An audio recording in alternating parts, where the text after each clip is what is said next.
Hey guys, welcome back to the channel. John Boy here. Hope you're good wherever you are in the world. Today I have a little tutorial for you, and it's going to save you a load of time and aggravation if you're someone who's looking to create a YouTube banner but doesn't quite know the size that it should be for the desktop version, the tablet, the mobile, the TV. Let's get stuck in. I've got a couple of free templates for you, and like I said, they're going to save you a load of time, a load of aggravation, and the end result, you're going to get a high quality YouTube banner that you can be proud of. Alright, let's get straight into it. If you head over to johnbrookscreative.com, which is my website, if you go over there and look in my shop, there are going to be two templates that you guys can download. One is for Photoshop, another one is for Canva.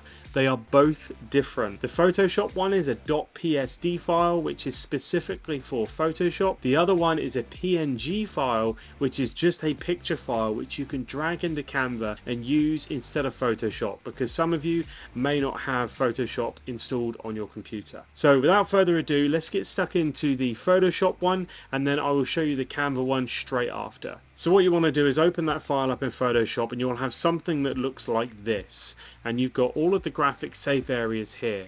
If you go over to the right, you'll see this folder, this template folder here, and you'll see that you've got all the dimensions of all the different desktop, tablet, mobile, all that stuff in there. But you can keep that shut. There's no need to really play with that. That is purely just the template for you guys. Now, the guides are already just displaying on the page here. We can turn those on and off by hitting Command colon. So by doing that, that turns them off, and then Command colon again turns them on. Me personally, I prefer to keep them on, because if I'm playing around with images and stuff, I can just have those guides displayed all the time, and I know where everything needs to go within those boxes. So as you can see straight away, the minimum desktop and mobile graphic safe area is this white section here, and then the lighter grey section at the side. That whole area here, including the white, is the tablet version, and then all the way across you've got the desktop maximum, which is this whole width here.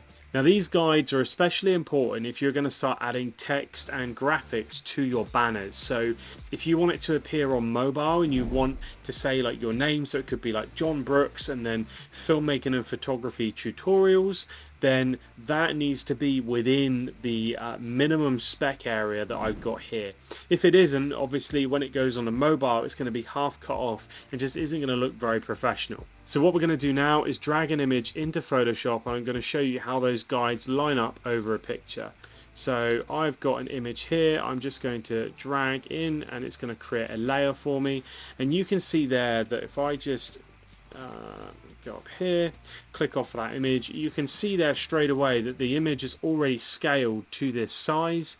And if I turn the guides off, you can see it's just a standard image. But now if I hit Command colon and turn my guides on, you can see that on mobile version, the main part of my image, which is my face, and I'm looking through the blinds out the window, you can see that main image for mobile is within that box. It's within those parameters, so it's not going to get cut off on mobile version. And if I look at it all the way across here for desktop, you can see the main part of that image, that thin slither, I've got everything I want within that. So everything else is just kind of negative space and is just a bonus to me. Now I've already edited this photo in Lightroom, and I already cropped it how I wanted it to appear, so I didn't have to do too much work when it was in Photoshop. But what you can do is you can go onto your picture and you can start to drag your photos out, and you can manipulate them to fit how you want. If you wanted to get certain parts of your image within that box, and if you wanted to start overlaying text and graphics as well, then that's where this comes in handy, because you then know exactly where the text needs to go in relation to those specifications, so that nothing's going to get cut off. So that's pretty much it for Photoshop. There's not really a lot else to show you. I'm not going to do an in-depth tutorial in Photoshop on how to create the world's most amazing YouTube banner. There are 1,000 tools plus within Photoshop that we could use to create something really, really amazing, but I'm going to leave that tutorial for another day. This is really just to show you these templates, and so as that you guys can just use them for the most basic things. But also, if you're someone who's been after a template like this for a while and you haven't been able to get one, here you go. So now we're going to do the Canva version. So we're going to open up Canva, and what we're going to do is we're going to go over to create a design. And if you haven't got a Canva account yet, there's a link below in my subscription. You can create an account there. There's a free trial. If you start that, and then all we're going to do is go over to create design, and we're going to do custom size. Now you can do custom size, or what we can do is search for YouTube banner here, and that's already going to give you the size. So the actual size for a YouTube banner that it needs to be is 2560 by 1440 pixels. So we're going to click this one, and we're going to open up the YouTube banner. Now there are a bunch in Canva. You already have like a bunch of templates here which you can use. So if we drop this one in here, you can see that they have similar guides already in place for you. So Canva actually is a very great tool to use, although it hasn't got the kind of expansive tools that Photoshop has. If you're a beginner and just starting out, Canva really is a great place to begin, because you can use their templates and you can create something really amazing in such a short period of time. We're just going to get rid of that for now, and what we're going to do is go to the uploads. Now I already have the image in here that I'm going to use along with the guide, but like I said, if you go to johnbrookscreative.com, head over to my shop, and then you'll be able to download that PNG file. And then once you've got it downloaded, just simply drag it into Canva, open it up, and I'll show you how to use it. So we've got that file over here. What I'm going to do first though is I'm going to place my image within my Canva board, and I'm just going to drag it to full screen size, because again I've already cropped this and I already know that this is the size I want to use. But if you have got artwork that you know you want to manipulate and you want to add graphics and text and all that stuff to it, then you can do that as well. So once you've got your image, we then just click off of that, and now I'm going to click and drag this one, the template on here. Now what we're going to do is we're going to bring it up to full screen, but I'm not going to keep it on the screen in full, if that makes any sense. I'm going to leave a bit of a space here, because if I do drag it full screen and I now click off of that, it fixes itself to the back of the artboard and I can't move it. That's one of the things I don't like about Canva. So I'm just going to keep it to the side ever so slightly, just while I'm playing around, so as that we don't lose our artwork behind. Then what I'm going to do is go over to the transparency in the top right hand corner here, and I'm just going to click 50%. Now all that's done is made that PNG file transparent, that image for all intents and purposes transparent, so as I can see my artwork behind.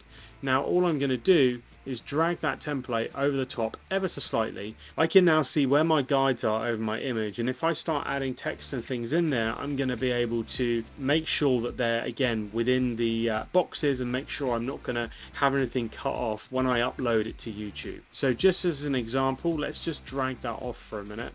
I'm just going to go over to text, and I'm just going to put in a heading, John Brooks, and we'll just do a subheading of film and photo. Okay, so what I can do is I can drag these in. Let's just put a little bit of a lift on those as well, make them stand off of the background a little bit. Let's just bold that one as well. And then we're just gonna drag that down like so. Let's just put that there, and then film and photo, let's just do that in a different color. Let's do that in a yellow, and then we'll drag that underneath like so. Get rid of that. So now if we drag our template back over the top, you can see that that text is not going to be outside the zone here, so that is going to be able to be seen on mobile. Again, if let's just move that up like that, and then put our template over the top, you can see that that would be cut off on mobile because that's outside the box. So it's really important. It's a bit of a roundabout way of doing it.